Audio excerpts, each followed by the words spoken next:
please welcome Rob Norman. Okay.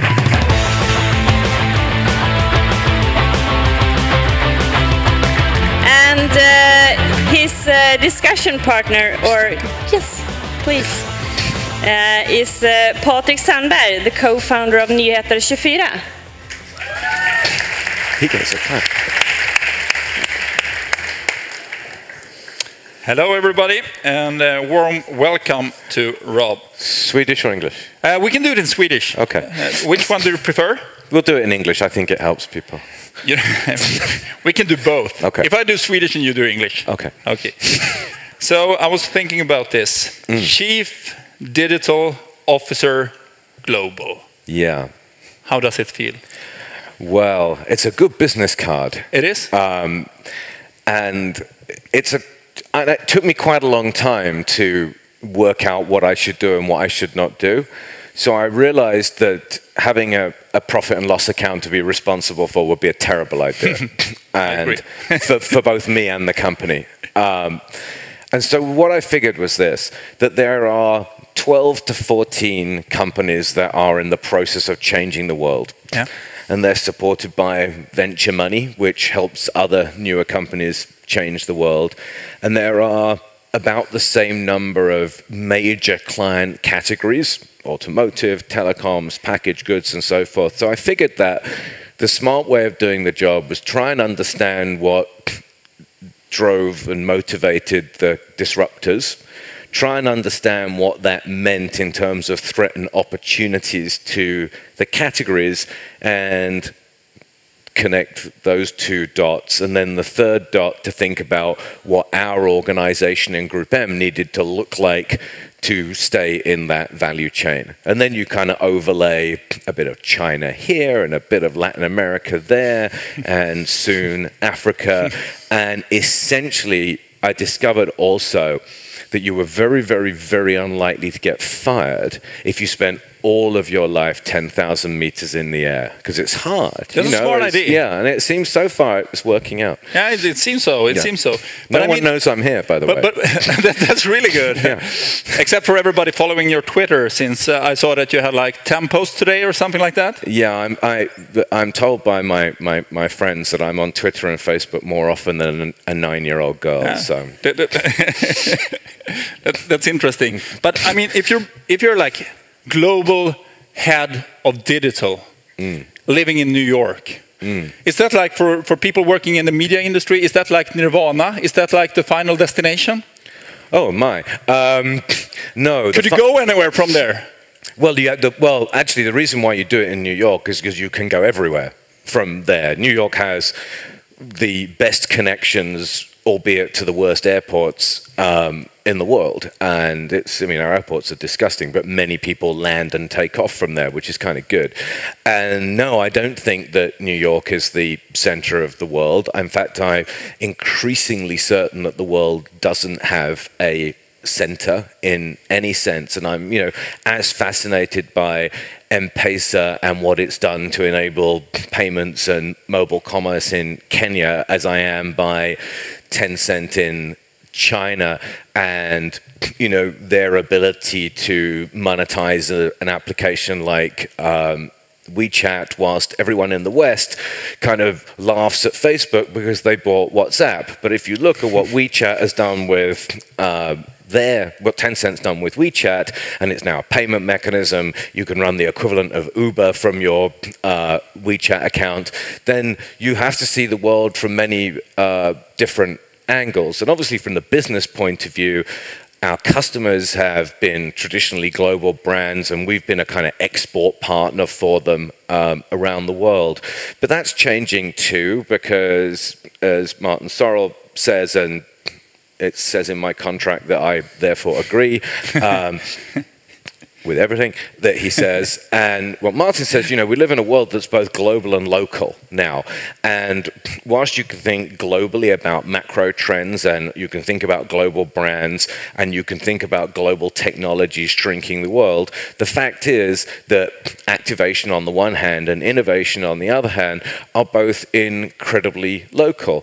And so staying in touch with that and building our business now with many local brands like Huawei and Xiaomi and people like that who are emerging from what we believed were, first we called it the third world, and then we called it emerging markets, then we called them developing markets. Now we just call them markets because they are big and important. And I'm going from here to Oslo, and then on a previously unbooked itinerary, I then go from there to Bombay to see Tata Group, which is becoming one of WPP's biggest clients around the world. They own Jaguar and Land Rover, consulting business, banking businesses, retail businesses, Taj hotels, beverage businesses, and so forth. And so the power in the world is not just shifting directly to China, as some people kind of suggest, but there are pockets of power emerging everywhere, and it's fascinating. Yeah. Those of you who have been working internationally, it's quite hard to cover like the total universe or the globe. But to do that in digital, as we spoke on the other sessions, that you understood like zero of? No, but I understood New Kid on the Block. Okay, I got that. But they pretty much said that everything is changing, but it's still the same, and TV gets all the money. That's pretty much of what the discussion was before. But coming from that, if you're working like digital and doing that globally, what's a week like? How do you do that? What's a week like? Yeah, what's a week in Rob Norman's life like? I think the song goes that a week in digital is like a year in any other place. You must be quite old then. Oh, I am old both physically and metaphorically. So a week in I don't know if there's no good answer to that question, but I think a week is successful when in about equal parts that you've learned things that are new, helped other people understand things that are new, and crucially, at some point, help people join the dots and make that newness relevant to their business. And a really good week is when you get to do all of that and spend the weekend with girlfriend, dog, very good bottle of wine, and so forth. But so last week was kind of fascinating. I went to San Francisco last Sunday. There was a conference there, the Ad Exchanger conference, and I was interviewed for 45 minutes on the subject of programmatic buying. It was fascinating, as you can imagine. But also on the same day, I spent the morning at Twitter, which was great, and we were talking about Twitter and commerce. We were talking about Twitter and the impact on the telecoms industry, Twitter and the impact on television and entertainment industries and various other things. And then after the conference, I meant to meet with Joanne Bradford, who's the Chief Revenue Officer of Pinterest, and Ben Silbermann, who's the founder of Pinterest, showed up and joined that meeting. And so in the same day, you got a great deal out of that. And the next day I went to Redmond to Microsoft, which is a business which I'm starting to get excited about again. I think Satya Nadella, even though he's an insider, is a super, super smart guy. I think that the progress of Windows Phone in a number of important markets like Germany and Mexico, and I think here also, I think they're going to be a contender again. I think they have huge free cash flows. I think what's interesting is that with Xbox, they have a unique place in the living room, which Google and Facebook and some of the other big players don't have. And if you look across the suite of software and devices, and you've all seen that Office has been launched for Office 365 for iPad this week, I think there's a strong possibility that they will get their mojo back. And if I was thinking of the one thing, or two things that they're missing in my mind, one is industrial design that's anything like the quality of Apple and Samsung's, which is kind of really hard, because I don't think the Surface is a particularly beautiful or elegant product, and I think that matters to people, what it feels like in their hand.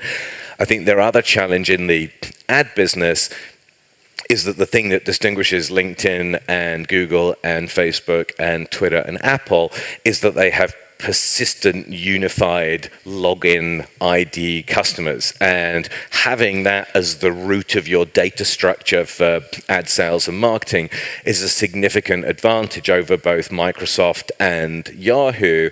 I think in both their cases struggle to tell that data story as well as those other guys can. Now, if Microsoft could get that right, and then you think about Microsoft across screens, across the workplace and the home environment, across mobility, tablet, and the living room screen, then you would figure they've got a chance.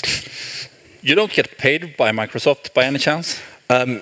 We're actually, is it like a sponsorship? No, we're actually pitching their business at the moment. Okay. I don't know for a moment whether we'll win. I mean, there's nothing more painful, by the way, than pitching a piece of business again 3 years after the last time you pitched it and lost. And especially when you know from the inside, and actually you know because it's your friends at Starcom in the US and at Universal McCann outside, that actually Starcom, who are a pretty good business in the US, like a very good business in the US, and Universal McCann for different reasons have actually done a kind of great job. And you can get to an age in this business where sometimes you think, wow, they've done a really good job. I think they should keep it. And then, of course, you do everything you can to try and change that. But I try and pay attention not just to people I'm pitching for. Yeah, that's great. I can imagine that you go quite a lot and meet all of the global media companies since it's getting more and more globalized and a few key players, especially in the US. What's it like? Like when you meet like Microsoft or Google or Facebook or whatever, which company impresses you the most at the moment? Which company do you feel that this is the next thing? This is where a lot is going on. I have to be a little careful how I say this. I'm trying to think. Which is a client? Where am I a shareholder? Who's so I'm on the Facebook client council with your sister Sheryl Sandberg, who's a very nice woman, by the way, and congratulations. Thank you. It feels quite good. I hope she sends you 1% of her net worth every month. She does it every year, like a wedding gift. That must be fantastic. It's very good news. So Facebook's a fascinating company. I think that Mark Zuckerberg's a completely brilliant guy. I think that he's very, very good at both defensive and aggressive acquisitions. I think that Instagram was a brilliant deal because he realized how important the image graph and photography was, and to give up 1% of your capitalization in order to fill what could have been the San Andreas fault of Facebook was pretty cool. I think that he's looked and paid much closer attention to messenger apps like WhatsApp in China than many of the analysts did. I'm sure it's a lot of money. And I think the Oculus acquisition may be a brilliant way of spending $2 billion, because I think Mark is a smart enough guy to look beyond what social networking means now into what human experience means in the future. So I think they're really smart. I love Twitter. I adore the simplicity of it. I think it will never have the reach of a Facebook-like object. I think Twitter is the best thing that happened to television since color. I mean, I truly, truly believe that. And because it's enabled people to create more of the most valuable commodity in media, which is a rating point still, the most valuable commodity in media. So I like Twitter very much. I'm intrigued by LinkedIn. Jeff Weiner gives this fantastic description of LinkedIn, and he said, one way of defining the economic value of the planet is by counting and accounting for all of the companies on it and all of the people that work for all of those companies. And I think LinkedIn is becoming a very interesting platform for marketers, and also has a multiple stream revenue, although I do understand that they lost a few email addresses today, and so that no doubt will hit the share price, and we'll see what happens over that in the next few days. I left Google I'm not going to talk about Yahoo because I think it's a work in progress. I think they've hired some great engineers. But you think Yahoo is work in progress? It's you believe in the new hype there? So I think what's happened at Yahoo is that the shareholders of Yahoo concluded that Yahoo had an engineering problem, and great engineers only go and work for CEOs who are engineers. Marissa obviously had a combination of both an engineering and monetization background, so that was the bet. She's made a number of acquisitions. The famous one, of course, is Tumblr, but there are dozens of others. And I think that what she's doing, and I'm not sure how much of this is hope and how much of it is structured expectation, but I think she believes that magicians make magic, and I think she thinks she's hired some terrific engineers, and the platform is of such a size and scale that there's things to be done there. I don't know the answer or how that will turn out, but I think they've got a big challenge, but you know, it's too early to say. So of course you leave Google till last, and Google, you know, from a revenue point of view, obviously search continues to dominate Google's revenue. I'm starting to wonder, although I have no certainty about this, that we know that the most monetizable searches are for categories, brands, and products, and I wonder how many of those searches are moving away from Google and to Amazon and Walmart.com and eBay and all of their equivalents around the world. I don't know the answer, but my guess is if you looked at it from a proportionate point of view, it would be significant. I think mobile search is great, and Google sort of own that that space, and I think they've done very well there. YouTube clearly is a giant. They're doing about $5 to $6 billion in revenue on YouTube, which is not high in terms of monetization per impression. But it's better when they acquired it, it was not as good. It was zero then in revenue. So. Yeah, but they paid zero for it. Yeah. Everyone thinks they paid $1.5 billion for YouTube when it had no revenue, but their stock price went up by more than $1.5 billion on the day they did it. So on that basis, it was free. Which is actually quite a good plan, actually, when you... We should do that. That's not a highly original observation, by the way. Other people have said that. So no, at Rob Norman, that was clever, because it wasn't at Rob Norman. Actually, I'm on the verge of legally changing my name to at Rob Norman. I just think it'll simplify. Which is much easier than changing it to linkedin.com/user/Rob Norman ... So, but Google's the many hundreds of kilo gorilla in the room. Do you see them as friend or enemy? Oh, neither. I mean, I see them from a media point of view and a supplier point of view. They are a vendor to us and our clients. There's a complex relationship because they have fantastic resources. They're extraordinarily well organized. I think it's our responsibility at GroupM and in the rest of the ecosystem to understand how to navigate Google. It's kind of funny. People say to us, wow, you Starcom and Publicis, you spend like $2 billion each or whatever with Google. Isn't that great? And I always think it's kind of disturbing when people who work in media agencies see how much they spend with a vendor as a badge of honor, particularly when there are organic qualities to that vendor. And there's a large part of me that says, what I should be doing is getting $2 billion worth of value out of Google, but spending $1.5 billion to get it, because that's what we've always tried to do with every other media partner.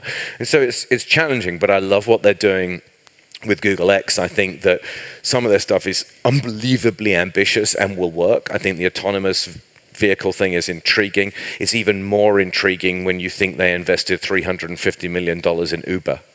So you start joining up an Uber investment in autonomous vehicles, which means that within 2 to 3 years, there will be an autonomous car fleet in San Francisco, for sure. I mean, they've driven over 1 million miles on roads in California in driverless cars already without having an accident, apparently. And so there will be autonomous vehicles. But if you think beyond that, so the chap from Google earlier said that the problem they were trying to solve was a real estate problem in Mountain View. I think there was a much loftier problem that Larry Page was trying to solve, and he figured that the average American spends whatever it is 90 minutes a day wasting their time in a car. What would it mean for American productivity if they didn't have to do that anymore? And that's a much bigger issue. You think beyond that, and you think to that kind of approximate stat that 95% of cars are stationary for 95% of the time, and then you think in an autonomous vehicle world, if you could really optimize that, so you said, I now need to go to the supermarket, send me a car that will take me there and bring me back. I now have 6 kids to take to a football game, send me a car that I can do that in and take it back. You then wonder what the implications are for the environment, for the petrochemical industry, for the automotive manufacturing industry, and many others. And Google, when they think about moonshots, think that big. And it's fantastic that we have at least one company on the planet that is thinking in that way. So whilst commercially we have many challenges with them. My admiration for them is unbounded. And no, they are not a client, and no, they do not pay me, and I have that many shares. When you meet all these companies, the feeling, you always have a feeling after meetings. And do you feel, is it mostly, do you feel inspired or do you feel a bit dirty? Oh, gosh, I never really thought about it as dirty, but I will from now on. Heavens. No, always inspired and in an enormous hurry to put the inspiration into context. And I think there's a context for right now, because clients like to know. And we had to write an opinion piece for our clients on the Oculus acquisition by Facebook.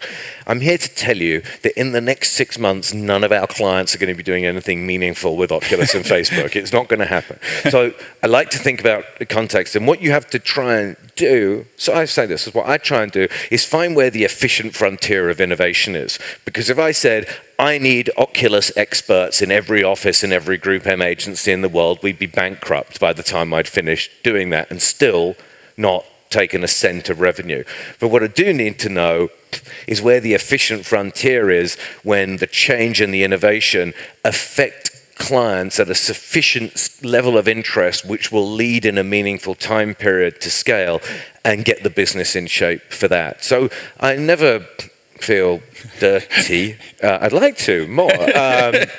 But I feel more than anything else kind of inspired, but with a kind of nervous energy, and sometimes an energy driven by fear, because I think they're scary good, some of these people, to make it relevant for our business and our customers as quickly as I can. Yeah. Okay, if we talk about Sweden for a bit. I know you haven't been here for a while, even though you used to a few years ago, or like 10 years ago or so. Then they invented the internet, and I didn't need to come. Yeah. That's good for you. Yeah. If you take like Swedish people, we're like really, really humble, but we're also best in world, best in class, and we're digital savvy, and we know everything, and we're in the frontier of yada yada. What's your view on Swedes? Well, I mean, I agree with you. Thank clearly. you. You know, Sweden in our business was always a great innovator, and it was an innovator not just because it was an early adopter from a technology point of view, which of course the country was. I mean, you know, whilst we were in the UK with chalk and boards, you had broadband, and that was kind of cool. I think that, and also, I mentioned to you in passing before, the first banner ad that our company ever booked was in Sweden, and my old colleagues Peter Nordstrom and Peter Nordlöf, who I think is at YouTube here. Is that right? Yeah, okay. Were the people at CIA Interactive, I think in 1996, who booked that first banner ad for the business, and they actually led much of our thinking. I think the Swedish newspaper industry, for example, was very quick in terms of online adoption. Clearly, television and the digitization of television went more slowly in Sweden but I think that was a commercial issue, not a technology issue. But I think it's fascinating. I think there are certain kind of infrastructure challenges in Sweden now. I think it's kind of sad, like many other countries, that the manufacturing bases, you know, when you think of the great Swedish companies of a few years ago, the famous Chinese car maker Volvo, you think about the local high-cost airline operator SAS, and you think about Ericsson, who were a dominant force in their industry and a massive, massive innovator at the time. I mean, their foresight around the development of GPRS and beyond in 3G, 4G was kind of remarkable, and their partnership with Sony didn't work, not because of Ericsson, but because of Sony, I think. Yeah, sure, absolutely. For the most part. And I think that... We also blame General Motors a lot. Well, yeah. I mean, you know, both the people that bought Saabs would agree with you. I'm sure. I apologize, but and I didn't mean it. I never did almost buy a Saab. But I think that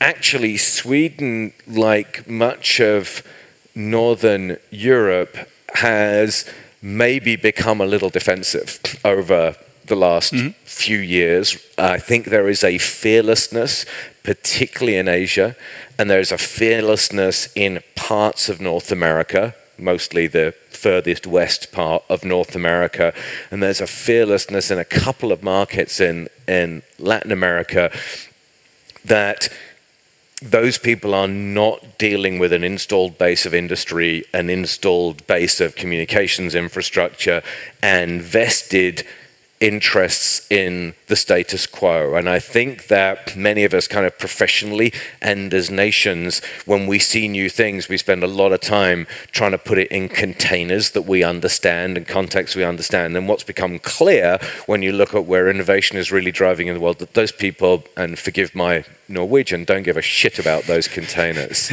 I don't know how that translates in Swedish, but apparently it's fine in Norwegian. That's good. If you have a Swedish audience here with like marketing people working at the client side or the consultancy side, since you travel around the world, what's your like hottest tips and tricks regarding digital marketing in 2014? Know what your objectives are and understand how your consumers are behaving in the pathway to delivering those objectives, and then that drives everything.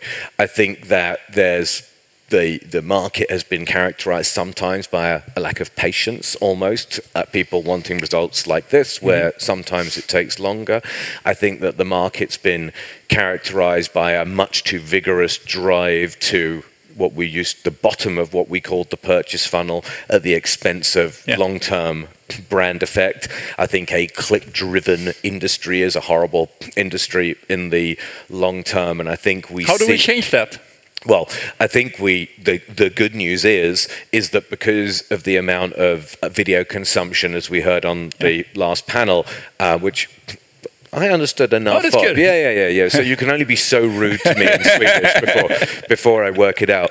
But when we look at the consumption shift of video to online, and interestingly, online video is obviously not about just the PC and the mobile, but it's also to smart TVs. The fact of the matter is that video's ability to deliver longer-term marketing effect is enormous. And so as video money transfers from screen to screen and people start seeing the effectiveness of it in digital environments, I think the thing will start to rebalance. But I think it's very, very important that marketers look across platforms and they look at long-term brand effect as well as short-term sales effect, or they'll spend so much time pursuing the last click and the last meter of the transaction that there'll be no brand recognition left to transact with by the time they get there. If the audience here would like to go somewhere on a business trip for inspiration regarding like how do you manage TV online and all this other kind of question of getting more and more branding money online, where should they go? Well, I think that's kind of asymmetrical question because I'm not sure that the two things go together. If you go to India... Which places will they go? Well, two of them. Well, so if you go to India and you meet the CEO of NDTV and say, what's your strategy? He'll say, oh, well, I just now stream everything I have on mobile and I'll work out the revenue model later. So go there, fearless, absolutely fearless. So India. India, clearly. The other place that I think is fascinating are the industrial cities of China, and to understand how people behave. So when workers go and move from the countryside or outside China to work in manufacturing and they sleep in dormitories in China, one of the biggest discriminators that they have in the choice of which company they work for is how good the Wi-Fi is in the dormitories.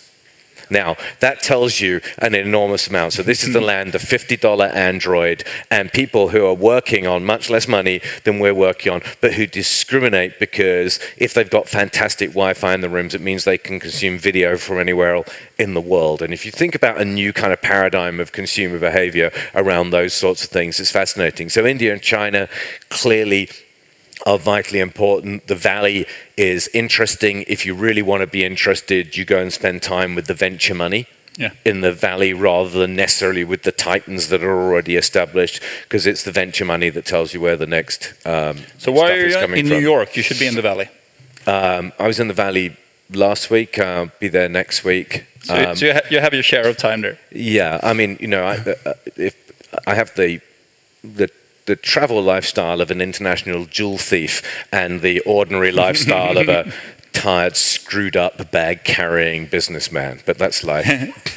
Okay, let's have a quick one regarding it. My point of view is that it is crazy with a buzzword bingo these days. And there's so many new trends, and there's a lot of YouTube material with Rob where you can see it when he discussed those things. Unfortunately, so few people see those. Have you seen that? Yeah. Nobody seems to be interested in what we're interested in. There's like 200 people. That's crazy. Yeah, I mean, it's I mean, my stuff doesn't go viral. I've discovered that. Yeah. Not yet. Yeah. Okay, so but what we have this year, it's a lot of discussion regarding native advertising. Yeah. More or less next year. Less discussion.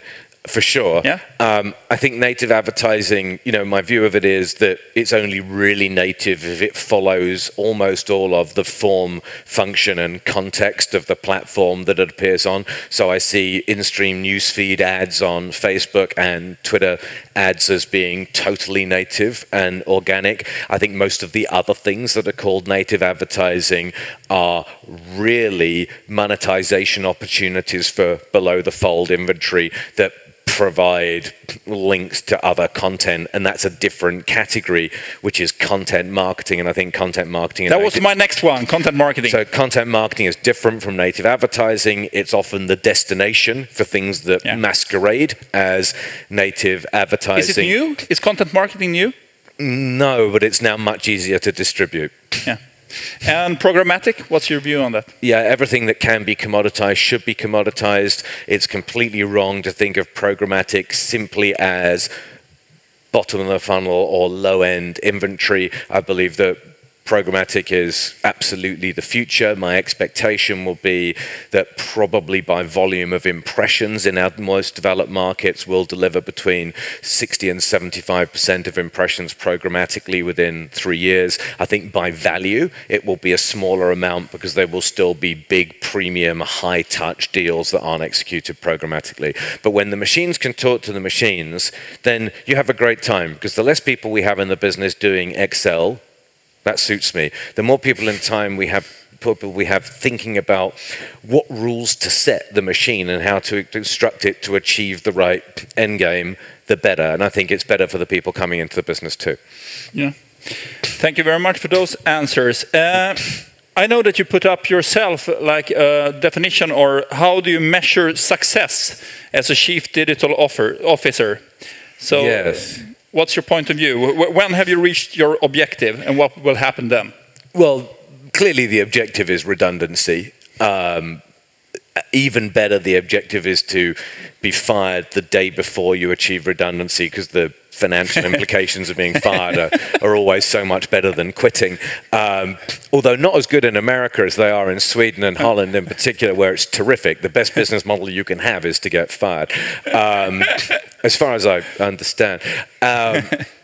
And so I think that, you know, I think you're referring to something I wrote. I said there's two kinds of chief digital officers. There's one kind that works in an organization and looks at the potential and threats of disruption created by technology and companies that are rooted in technology, and works with the business to accelerate some parts of the business, to get rid of other parts of the business, that if you benefit from technology, lean in hard, and if you're going to get killed by technology, get out of that business before you get killed trying to hang on. That's the good kind. The bad kind of chief digital officer is employed by corporations that when a subject of something digital that comes up, they say, oh, that's okay. We have a guy who sits down the hall. He can talk to you about that. And that's over for me. So my sense is that because the ink is in the water, and there's not much left in our world that isn't digital. There's no consumer that says, I have a digital life and an analog life. There's no consumer that says, I have a mobile life and a fixed life anymore. People don't think like that at all, I don't think. And so my guess is if you're still a chief digital officer, by the time today in 2018 rolls around, then something's gone wrong. So you're hoping to be out of business before 2018? No, I'm hoping that the whole of the business will be in my business and they just won't call it Chief Digital Officer. I mean, we never had a global chief. Yeah, well, there's that. No, that's not going to happen. I'm much too irresponsible for that. And the trouble is, I get a lot of people saying to me, were you misquoted? And I say, unfortunately not. I actually did say that in public, because I sometimes forget that there are other people there. But apparently that's okay.